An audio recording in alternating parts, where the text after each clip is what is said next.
하나님의 긍휼하심이 파도치기를 축원하겠습니다. 계속해서 솔로몬과 술람미의 사랑 이야기를 담은 이 아가를 우리가 계속 묵상하고 또 은혜를 나누는 중에 있습니다. 실제로 이 이야기는 예수님과 또 성도와의 사랑 이야기, 또 예수님과 우리 모여있는 교회와의 사랑 이야기를 시로 또 노래로 부르는 겁니다. 그래서 1장 2절을 보면 내게 입맞추기를 원하니 내 사랑이 포도주보다 나음이로구나. 여기 입맞춤에 관해서는 이미 아가 첫 번째 시간에 우리가 나눴습니다. 술람미는 솔로몬과의 입맞춤을 잊을 수 없었습니다. 왜냐하면 그 입맞춤이야말로 죽었던 술람미를 다시 살리게 된 일생일대의 기적적인 사건이었기 때문입니다. 여기 나오는 이 입맞춤이란 우리에게도 동일한 경험이 있습니다. 예수님이 영적으로 이미 죽었던 우리 입에다가 그분의 생명을 새롭게 불어넣어 주셔서 다시 우리가 그분의 생명력을 얻어 살아난 이야기, 그 경험, 이게 우리들에게는 구원의 사건이고 또 아가에서는 입맞춤이라 그렇게 표현을 합니다. 예수님을 믿어 구원받은 성도는 그분의 생명력이 우리 안에 역동합니다. 그래서 그 힘으로 천국 갈 때까지 한시적인 이 땅을 살아가는 거죠. 예수님 때문에 다시 살았기 때문에 그 입맞춤, 우리가 그런 입맞춤 이런 표현을 안 하지만 아가에서는 그렇게 표현하지만 이런 구원의 어떤 경험을 늘 동경하고 있고 붙들고 살고 있습니다. 그래서 오늘도 이렇게 예배에 오신 거죠. 그 구원의 감격, 그 입맞춤의 어떤 기억을 동경하게 되어서 이렇게 예배에 또 나오는 겁니다. 예수님께서는 빛나고 높은 저 찬란한 하늘을 등지시고 가장 미천한 그 유대 베들레헴 땅 시골 마구간 말먹이통에 누워 계셨죠. 제가 한번 이 말먹이통에 대해서 한번 묵상을 해봤습니다. 왜 하필 예수님께서 그 말먹이통에 그렇게 누워 계셨을까? 그 아기로 태어나서요. 여러 가지 많은 이야기 해석들이 있습니다. 가장 누추한 곳을 일컬어서 거기 아니겠나 그렇게 말하지만 엄밀히 꼬집어 말하면 말먹이통보다 더 누추한 곳들 많습니다. 예를 들면 변기통도 더 누추하지 않습니까? 근데 왜 하필이면 말먹이통일까 깊이 그냥 묵상하며 생각하다가 아마도 예수님은 말 같은 짐승들, 곧 인간들의 먹잇감이 되기 위해서 궁극적으로는 이 땅에 오신 것이 아닌가 그렇게 생각이 들었습니다. 예수님의 생명이 없는 자, 시편에서는 멸망하는 짐승과 같다 그렇게 표현하는데 그런 짐승 같은 인간들을 구원하기 위해 그분이 친히 먹잇감이 되시기 위해서 말먹이통에 태어나시자마자 눕혀진 건 아닐까 그런 생각을 해봤습니다. 그게 바로 십자가 사건이고 그리고 하나님을 모르는 짐승 같은 인간들이 십자가를 통해서 예수님을 그냥 잡아먹는 거죠. 잡아먹으면 그제야 일그러진 인간의 원래대로의 형상, 일그러진 그 형상이 회복되어서 원래의 인간의 모습으로 회복되는 그 사건, 그걸 우리는 구원이라 그러고 아가에서는 사랑의 표현을 담아서 입맞춤이다 그렇게 부르고 있어요. 그래서 입맞춤이 곧 구원입니다. 근데 오늘 본문은요, 이 입맞춤이 얼마나 중요한가를 이야기하는데 근데 이 입맞춤을 우리는 대수롭지 않게 그냥 생각하고 그냥 넘겨버리면 어떻게 될까? 이렇게 했을 때 시편 2편 12절 말씀 지난번에 한번 봤는데요. 그 아들에게 입맞추라. 그렇지 아니하면 진노하심으로 너희가 길에서 망하리니 그 진노가 급하심이라 이렇게 나와 있어요. 한마디로 아들이신 예수님께 입맞추지 아니하면 어떻게 되느냐? 망한다 그렇게 나오는데 진짜 망할까요? 근데 진짜 망했습니다. 출애굽기 12장 13절에 보면 그 출애굽 백성들에게 하나님께서 유월절 어린 양의 피를 문설주와 문 임방에 발라라 라고 했습니다. 그래서 그걸 바른 사람과 바르지 않았던 사람들은 완전히 양갈래로 나눠졌어요. 12장 13절에 보면 내가 애굽 땅을 칠 때 그 피가 너희가 사는 집에 있어서 너희를 위하여 표적이 될지라. 내가 피를 볼 때 너희로 넘어가리라. 재앙이 너희에게 내려 멸하지 아니하리라. 이렇게 약속하셨는데 진짜 출애굽 하던 그날 밤 죽음의 천사가 온 애굽 하늘을 다니다가 문지방과 문설주에 어린 양의 피를 발랐던 집은 그냥 재앙으로부터 넘어가 버립니다. 근데 그렇지 않았던 집은 현격한 차이가 일어나요. 그 집에 장자 그리고 태어난 초태생들은 다 죽어버렸습니다. 피를 발랐던 집은 장자 죽음의 장화로부터 그냥 넘어갔고, 피를 바르지 않았던 집은 그냥 맏아들부터 시작해서 초태생들은 다 죽고 말았다. 진짜 망해버렸어요. 예수님과의 입맞춤, 그 입맞춤을 등한히 여기고 또 중요하게 여기지 않았던 그 결과가 진짜 망하게 되어버렸습니다. 그 피를 발라서 그날 구원을 받았던 그 사람들, 그분의 심정들은 어땠을까? 생각하면 생각할수록 감사하고 감동적이고 와, 나 진짜 다행이었다, 그렇게 생각하지 않았겠어요? 그래서 하나님께서 유월절을 정하셨어요. 유월절, 파스오버라 그러잖아요. 피를 보면 넘어가리라, 어떤 느낌이 오죠. 그 후 하나님은 유월절을 지킴으로 하나님의 구원을 영원히 기념하라 라고 하시면서 큰 절기로 삼아 주셨습니다. 그 후 하나님은 유월절을 지킴으로 이제 이스라엘 백성들에게 어린 양의 피바름, 이걸 다른 말로 말하면 아들에게 입맞춤을 계속해서 상기하도록, 잊지 않도록 그렇게 하셨죠. 마찬가지로 우리도 사실은 입맞춤을 이미 다 경험했습니다. 그래서 이 예배를 이렇게 오시는 거죠.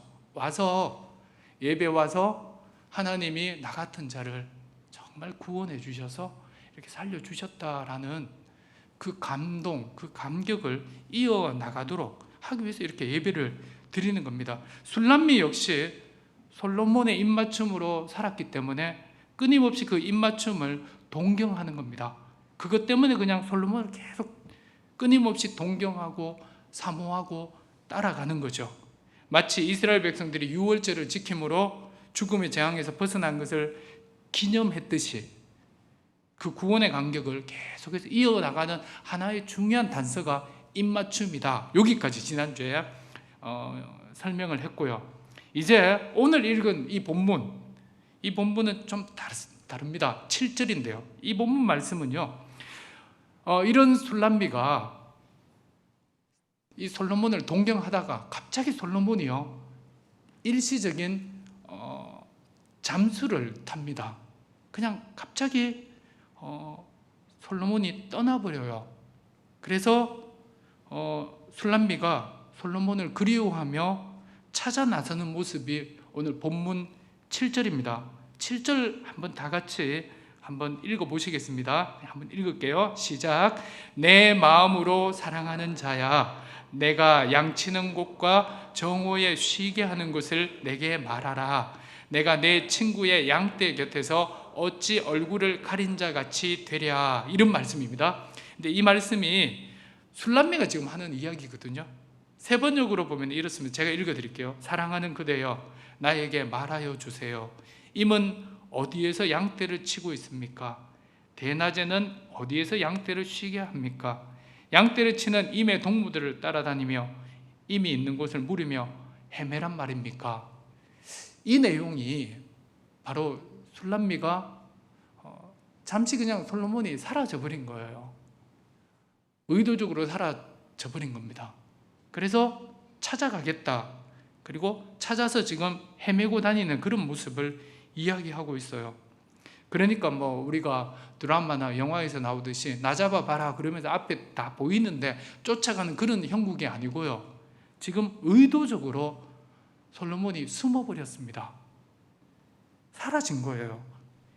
오늘 이 본문을 통해서 우리가 하나님의 새로운 사랑의 방식을 한번 경험해 볼 필요가 있습니다. 깨달을 필요가 있어요. 입맞춤으로 살아난 존재는 그 입맞춤을 영원히 동경하게 되어서 오늘처럼 이렇게 예배도 드리고 날마다 말씀도 보고 기도도 하고 그렇게 되어 있습니다.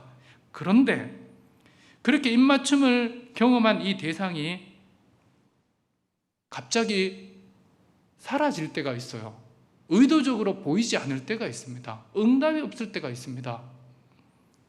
바로 그 경우입니다. 의도적으로 숨는 것. 그럴 때 입맞춤을 당한 이 존재, 우리들이죠. 술람미, 우리들은 어떻게 또 이것을 극복해 갈까라는 이야기가 오늘 본문에 나오는데요. 그게 무엇이냐? 또 다른 사랑의 방식, 그리움이다. 그 이야기를 하고 있어요.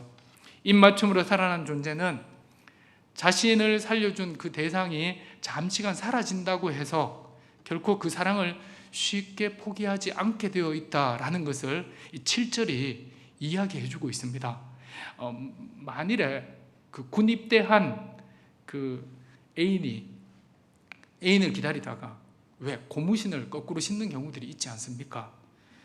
지나고 나면은 우리는 다 압니다. 그때 그 사람이 내 사람이 아니었구나.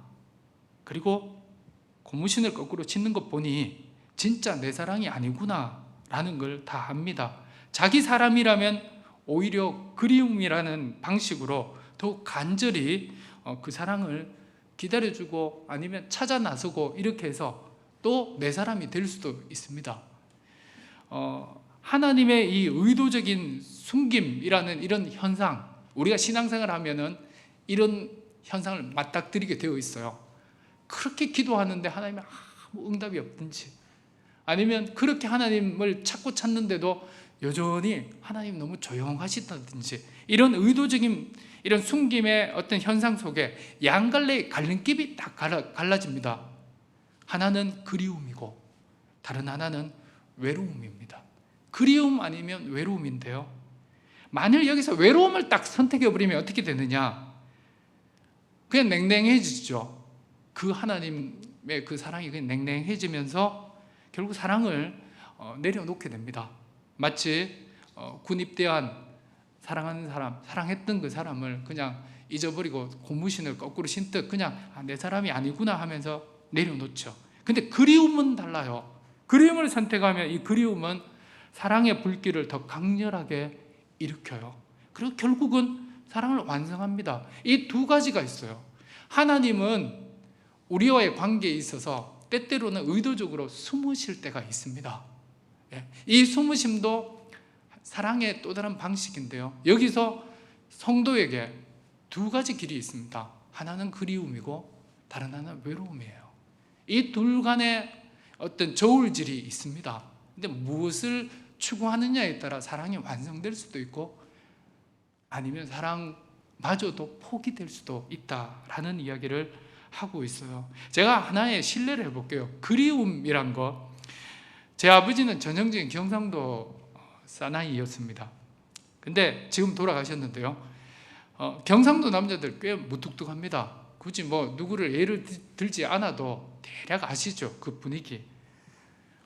경상도 남자는 회사를 퇴근하면 딱 두 마디 한다 그래요.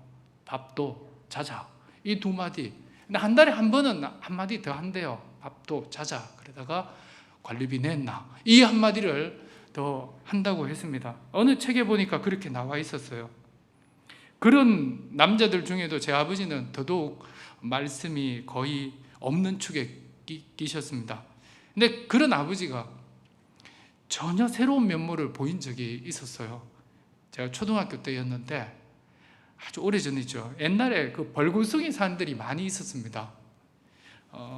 정부 차원에서 그런 산을 이제 나무도 심고 띠도 입히고 그리고 어떤 조경 사업도 해서 산사태도 막고 조경 사업도 해서 좀 아름답게 가꾸자라는 정부의 어떤 기간 산업을 했었는데 그걸 사방공사라 그렇게 했었습니다. 제 어릴 때. 근데 그때 어디에서 주로 했느냐 하면은 통일신라의 수도였던 경주에서 사방공사를 많이 했었습니다. 제가 살았던 곳은 이제 대구 시골 변두리 시골이었는데 사람이 부족하니까 제 아버지도 아는 사람의 소개를 받아서 6개월간 경주에 사방공사를 떠나게 됐어요. 제 어릴 때였는데, 그러니까 매일 집에서 들판에만 오갔던 이 아버지가 6개월을 그 당시에는 집을 떠나서 사방공사 한다고 경주에 가 있었죠. 그래서 6개월을 이제 집을 나가서 그렇게 하니까 저희도 처음 경험이었고 아버지도 처음 경험이었습니다. 한 달 반쯤 지났는데 우체부가 편지를 들고 왔었어요. 당시에는 그 전화도 아주 귀했고 편지나 전보 이런 것으로 이렇게 서로 뭐 통하고 그랬을 때였습니다. 그 편지를 제 어머니와 사남매 우리 아이들이 그걸 뜯어봤죠. 아버지 글씨 같아서 봤더니 아버지로부터 온 편지였습니다. 내용은 잘 기억이 안 나요. 근데 첫 번째 그 첫 구절이 아직도 기억이 납니다. 완이 엄마 보아라 이렇게 써 있었어요. 완이는 제 누이입니다. 제 누이 이름은 완인데 완이 엄마 보아라 이렇게 있으면서 뭐 이렇게 깨알같이 편지가 서 있었습니다. 그 후부터 그 편지의 첫 문구가 저희 그 사남매한테는 유행가처럼 아버지를 놀린다고 늘 그렇게 불렀던 기억이 있습니다. 그 말씀이 없었던 그 무뚝뚝이 아버지가 집 떠나니까요, 그리움에 젖어서 견디다 못 참고 편지를 씁디다 편지를 쓰더라고요. 그리고는 그 편지가요 한 달에 한 통씩 같은 날 꼬박꼬박 왔었습니다. 매번 시작은 동일했어요. 완이 엄마 보아라 똑같았습니다. 예, 아마 우리 장로님 집사님들 중에도 그런 분들 그런 아마 비슷한 일들 있으실 겁니다. 평생 편지 안 쓰다가 집 떠나버리면 이상하게 마음이 그리움이 있다 보니까 뭐 지렁이 지나가는 글씨라도 그렇게 쓰셨어요. 저는 거기 중요한 사실을 발견했습니다. 그리움은 또 다른 사랑을 표현한다. 또 다른 사랑의 표현 방식이다라는 걸 알게 됐어요. 사랑이 단순히 그냥 놀고 즐기는 그런 차원이 아니라 생명을 어떤 바꾼 진짜 사랑이라면 그리움이란 색다른 어떤 사랑의 방식으로 보다 더 강렬하게 어떻게 그 사랑이 표현된다라는 걸 제 아버지 보면서 제가 알게 됐습니다. 오늘 본문에 보면요, 술람미가 솔로몬이 갑자기 사라져 버렸어요. 양치는 곳, 정오에 쉬게 하는 곳을 사람들을 따라다니며 알려달라고 그럽니다. 왜? 솔로몬 지금 찾으려고 나선 거죠. 그랬는데 그 옆에 누가 있습니까? 예루살렘의 딸들과 그리고 어머니 아들들이 뭐라고 그러겠어요? 야 봐라, 너와 솔로몬이 어울리냐? 네가 솔로몬을 사랑한다 하지만 솔로몬은 너를 떠났다. 봐라, 너와 솔로몬은 아무 사랑의 관계가 아니다. 그렇게 하면서 꿈 깨라. 그러면서 너는 이제부터 저 뜨거운 태양 밖으로 나가 포도원에 가서 일이나 해라. 이러면서 핍박을 하고 놀리고 그렇게 하고 있습니다. 솔로몬이 갑자기 이렇게 떠나자 술람미는 이제 장렬한 시간, 다른 사람이 낮잠 자는 이 시간에 포도원에 내몰려서 혼자 얼굴을 걸리며 노동을 하고 있고 아무리 불러도 솔로몬은 아무 대답이 없습니다. 바로 이런 정황, 이때 술람미의 심정이 어땠을 것 같습니까? 외로움에 지쳐서 아이고 내가 사랑을 잘못 알았구나 이렇게 포기했더라면 아마 아가는 1장 7절로 끝났을 겁니다. 근데 우리가 아가를 이렇게 보면 알지만 이게 계속 이어지거든요. 이것 보면 솔로몬이 사랑을 포기한 게 아닙니다. 그 반대였어요. 외로움이 아니라 그리움을 잡았던 겁니다. 그리움으로 그 사랑을 극복해 나갔고 그리움으로 그 사랑의 불길을 더 높이 치솟게 했다라는 걸 알 수 있어요. 그 다음 이제 아가를 계속 읽어 나가보면 그걸 역력히 우리는 발견할 수 있습니다. 그리움, 이런 술람미의 행동은 오늘을 사는 우리 믿음을 가진 성도에게 적잖은 신앙의 도전을 줍니다. 왜냐하면 술람미가 사랑받은 후에 자신이 사랑했던 솔로몬의 이 본심을 몰랐더라면 아마 포기했을 겁니다. 사랑을. 본심을 알았어요. 잠시간 솔로몬이 떠났다 할지라도 솔로몬은 여전히 나를 사랑하고 있다라는 걸 끝까지 붙들고 그리움으로 그걸 극복해 나갔던 거죠. 그 솔로몬의 본심이 뭡니까? 다시 말하면 하나님의 본심이 뭘까요? 하나님 한 번씩 우리에게 스스로 감춥니다. 그리고 스스로 숨어 계세요. 그렇게 기도하고 해도 응답을 좀처럼 안 주실 때도 있고, 그리고 너무 느릴 때도 있고, 너무 조용할 때도 있어요. 그때 하나님의 본심이 무엇일까요? 그 본심은 바로 이겁니다. 결코 하나님 우리를 떠난다거나 영원히 버렸다라는 게 아니라 우리 안에 하나님을 향한 그리움을 이끌어내기 위해서입니다. 저희 아버지 보니까 그렇더라고요. 그리우니까 편지 쓰시고 나중에 집에 돌아와서는 썼겠습니까? 안 썼겠습니까? 집에 있으니까 안 썼더라고요. 완이 엄마 보아라 절대 안 하더라고요. 떠나서 나가니까 그리움에서 또 다른 어떤 사랑의 표현 방식이 생겼던데, 근데 그게 그리움이 사라지니까 또 안 하더라고요. 그리움이란 게 있어요. 시편에 보면 하나님 왜 숨어 계십니까? 그러면서 하나님께 부르짖는 시편의 시인들의 고백을 여러 차례 발견할 수 있었어요. 시편 1절에 보면 오 여호와여 어찌하여 멀리서 계시며 어찌하여 내가 어려울 때 숨어 계십니까? 13편 1절에도 얼마나 더 나를 잊고 계시겠습니까? 영원히 그리 하시렵니까? 주의 얼굴을 얼마나 더 내게서 감추시겠습니까? 44편 23에서 24절도 똑같습니다. 왜 그렇게 주의 얼굴을 숨기시며 우리의 처참함과 억압함을 그것을 잊고 계십니까? 이렇게 하나님께서는 이것 보면 우리에게만 숨어 계셨던 게 아니었습니다. 시편의 시인들에게도 상당수로 하나님은 의도적으로 숨어 계셨어요. 오죽 답답했으면 필립 얀시라는 기독교 작가죠. 이분이 이런 책을 썼겠습니까? 그 책 제목이 이겁니다. 하나님 당신께 실망했습니다. 나중에 시간 되면 한번 읽어보십시오.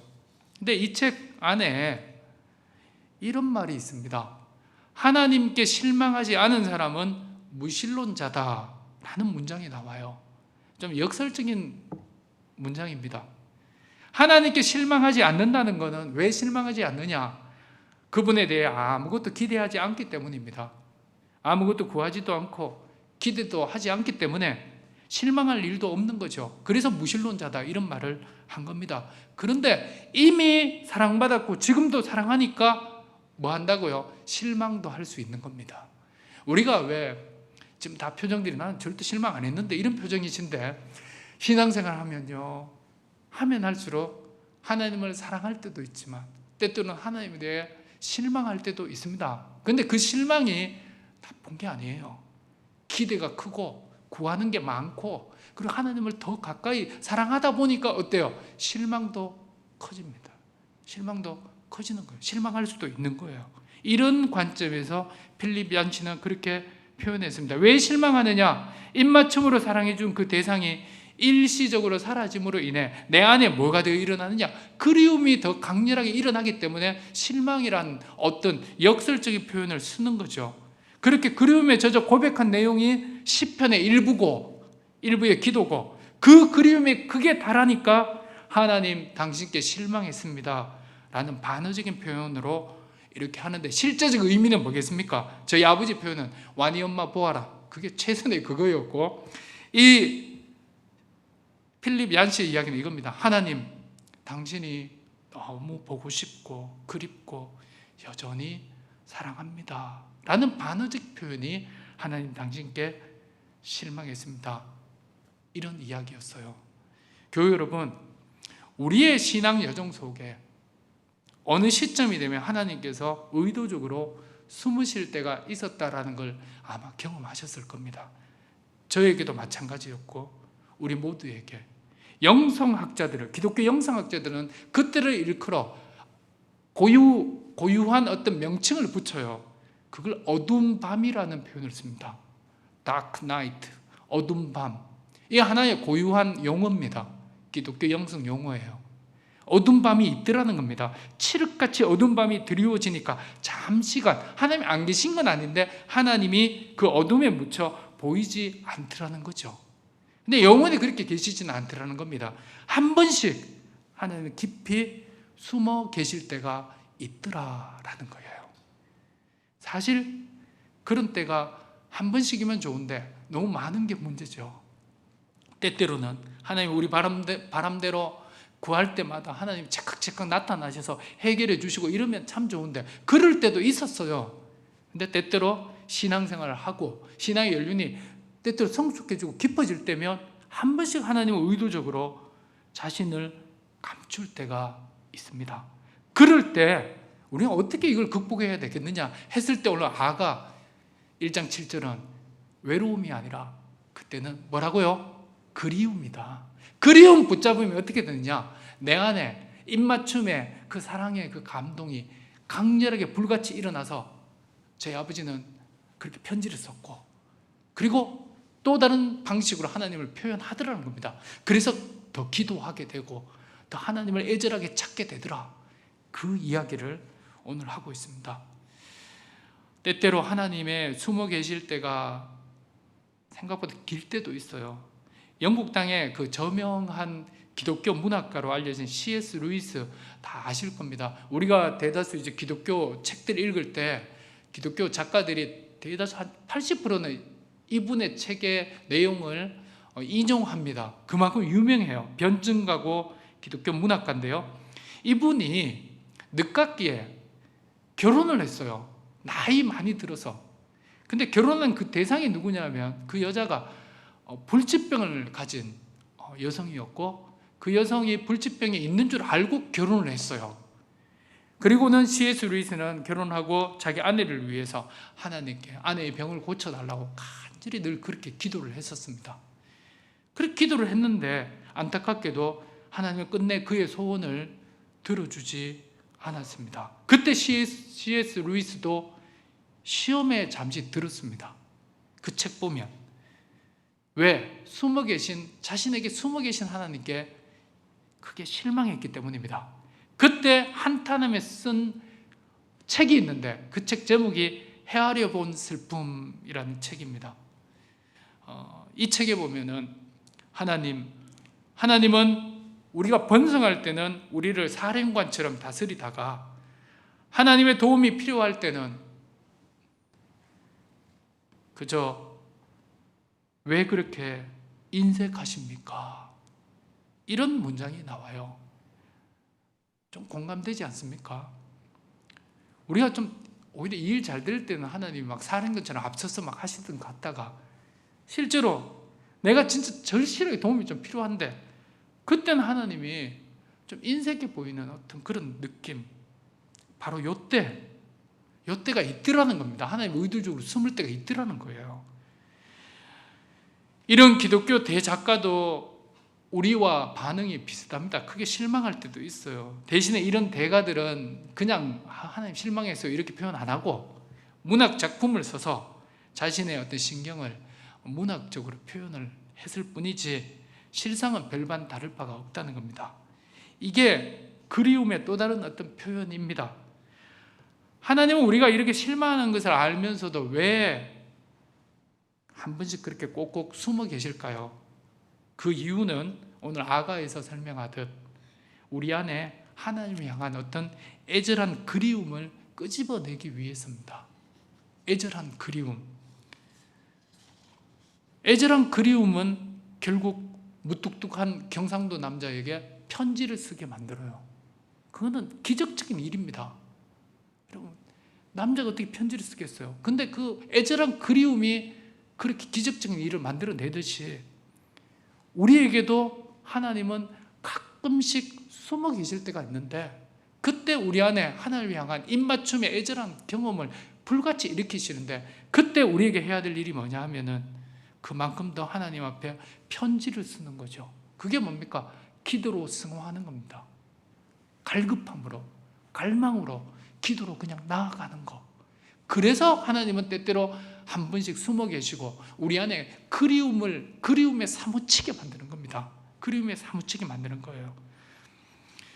정말 우리가 주님의 입맞춤으로 십자가의 은총으로 구원을 받아 새로운 피조물이 되었더라면 숨어 계신 하나님에 대해 마냥 외롭다고 그저 실망만 하기보다는 오히려 그리움에 더 사무쳐서 그분을 더 갈망하게 되어 있다라는 것을 이야기하고, 그 갈망의 표출이 뭐냐? 기도다라고 이야기를 시편은 합니다. 시편 시인이 그리움에 사무쳐서 이런 갈망의 기도를 한 적이 있어요. 시편 42편 1절에서 5절 그리고 11절, 아마 이렇게 갈망하다가 그는 진짜 하나님을 만나버렸습니다. 우리 잘 아는 내용이에요. 제가 1절 2절만 한번 읽어드릴게요. 하나님이여, 사슴이 시냇물을 찾기에 갈급함같이 내 영혼이 주를 찾기에 갈급합니다. 이 갈급이 왜 나올까요? 하나님이 그리움을 폭발시킨 거예요. 그분이 잠시 숨어 계셔서. 2절, 내 영혼이 하나님 곧 살아계신 하나님을 어떻게 한다고요? 갈망하나니. 갈망하나니. 내가 어느 때에 나아가서 하나님을 뵙겠습니까? 그리고 5절에 보면요, 내 영혼아 네가 어찌하여 낙심하며 어찌하여 내 속에서 불안해하는가? 너는 하나님께 소망을 둬라.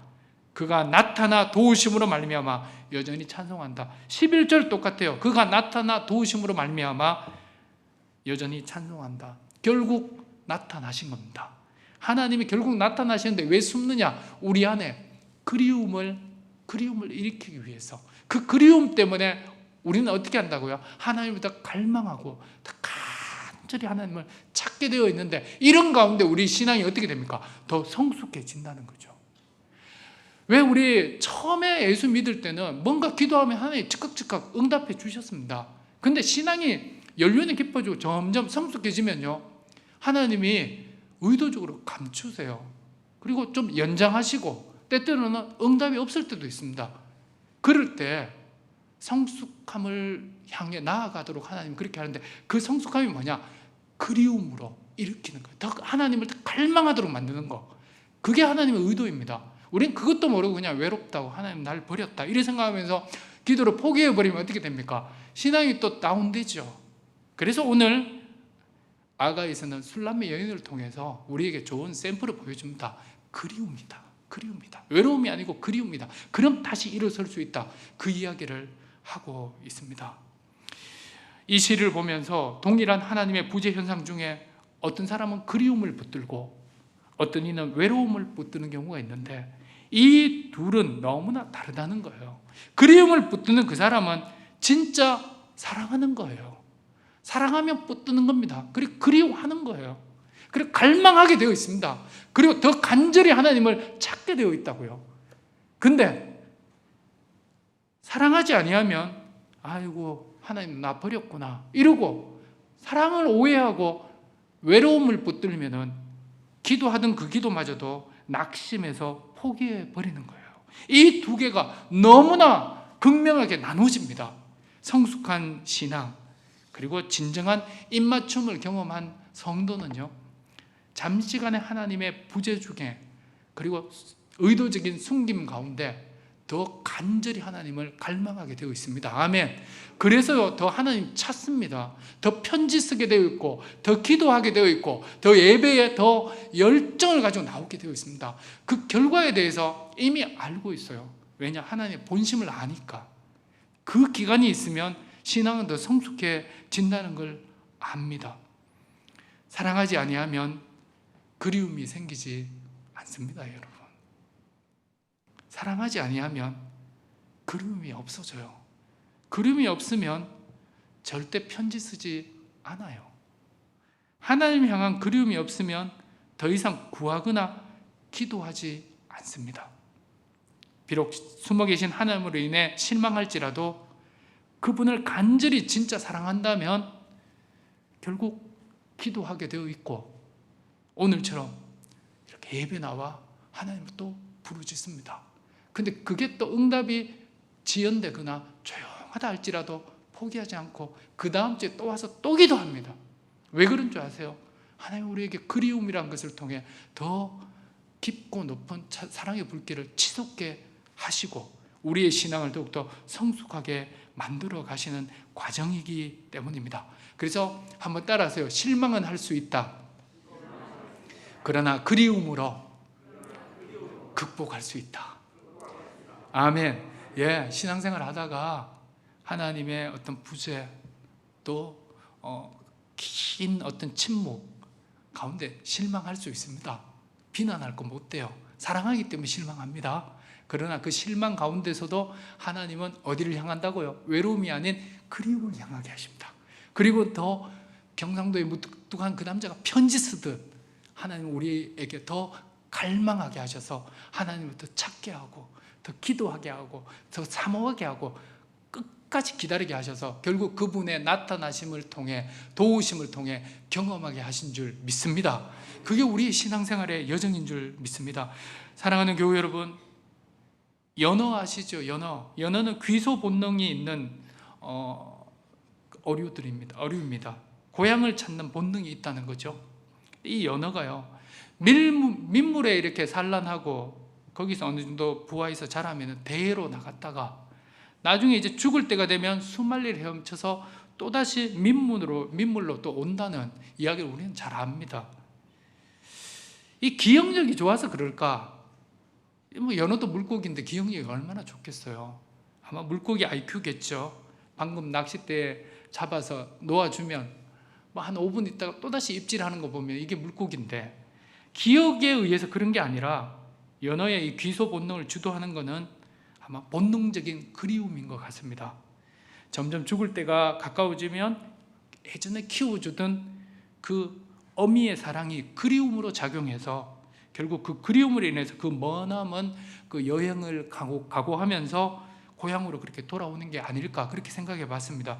신앙생활 하다가 성도에게 하나님의 응답이 없으면 사실 신앙생활 하다가 좀 힘이 빠지는 게 사실입니다.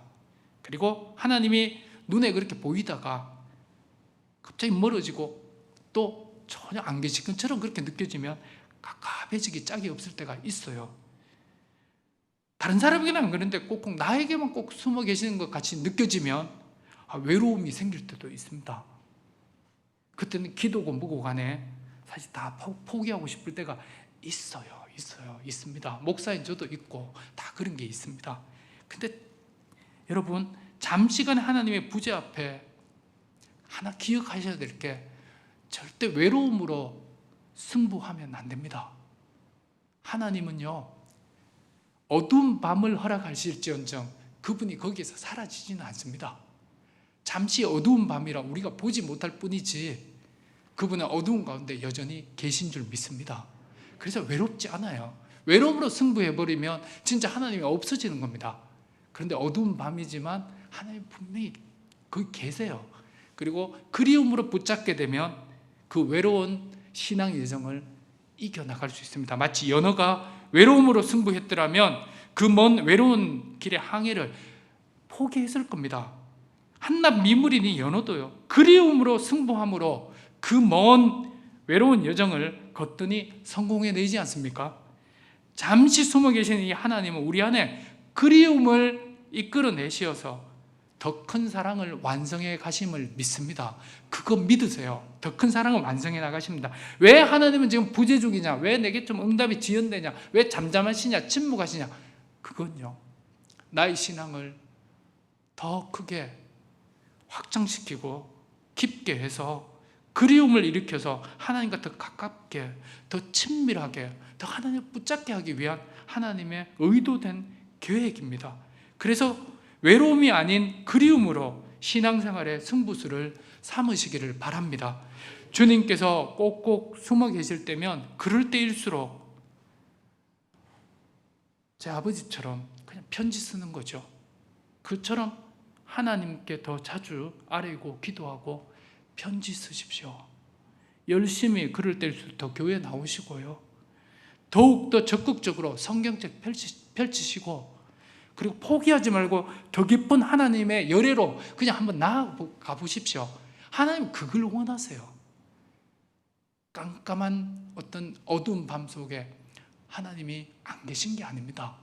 그저 그냥 어두운 밤이 잠시 있을 뿐입니다. 그리고 그분은 그 밤 가운데 계시고 그리고 그 어두운 밤은 어느덧 나중에 다 지나버립니다. 그때 외롭다고 가만히 있는 내 모습이 얼마나 부끄럽겠어요. 근데 그때 그리움으로 하나님을 향해 딱 간절히 찾는 그 모습이 하나님께 보인다면 얼마나 귀하겠습니까? 그걸 생각해 보시라고요. 세상살이 속에서도 많은 경우 그리움으로 인해 사랑이 더 자라는 것을 봅니다. 그래서 청춘 남녀들이 그 그리움이란 힘에 의해서 결국 결혼합니다. 그리움이 동반되지 않았더라면 결코 결혼까지 나아가지 못합니다. 그 그리움이 순간 서로를 미치도록 사랑하게 만듭니다. 그 미친 상태에서 결국 해놓고도 후회할, 그렇다고 안 해도 후회할 그 결혼을 하게 만듭니다. 그 지금 다 하셨잖아요. 그렇게 하게 만듭니다. 그 그리움이 그렇게 만드는 겁니다. 우리가 다 그렇게 해서 결혼했죠. 그리움이 없다면 절대 결혼은 있을 수 없어요. 솔로몬과 술람미의 이 사랑, 우리와 주님과의 이 사랑, 하나님은 그리움을 요구하십니다. 그래서 그 그리움을 통해서 더 깊이, 더 친밀하게 하나님과 사랑하라고, 끝까지 하나님 붙들고 한번 사랑해 보라고 하나님은 때때로 의도적으로 잠시 숨어 계셨다가 그리움이 불같이 일어났을 때 또다시 만나 주십니다. 그런 신앙의 역동적인 성숙과 성장이 있기를 축원합니다. 기도하겠습니다. 하나님,